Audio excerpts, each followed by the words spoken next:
Орусия мигранттарды курулушка жумушка алуу тартибин жеңилдетүүнү караштырууда. Тактап айтканда, бул туурасында Орусия президенти Владимир Путин өкмөт менен мамлекеттик кеңештин профилдик комиссиясына мигранттарды курулуш тармагына жумушка алуу боюнча талаптарды жөнөкөйтүү боюнча талабын койгондугу тууралуу документ Кремль сайтына жайгаштырылды. Ал эми документте айтылганына караганда, эми мигранттар курулуш тармагына бардык санитардык талаптарды сактоо менен алынышы кажет. Бул боюнча өкмөт сунуштарын 1-мартка чейин бермекчи. КМШнын айрым өлкөлөрүнүн жарандары жумушка алууда COVID-19 инфекциясынын тарап кетишин алдын алуу үчүн бардык чаралар аткарылышы керек. Ошол эле учурда жумушка алуу жолдору жеңилдетилсин.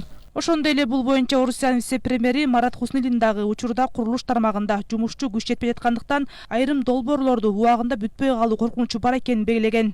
Ал эми пандемиядан улам чындыгында эле бардык өлкөлөрдө, анын ичинде Кыргызстанда дагы жумушсуз көйгөй курч болуп турат.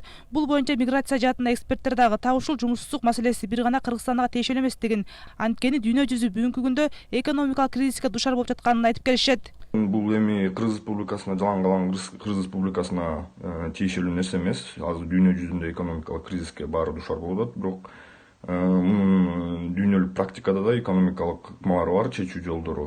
Эң негизги көйгөй болуп бул жерде жумушсуздукту жоюу маселелеринде сөзсүз түрдө абдан көп мамлекеттик тарабынан каражат сарпталат да.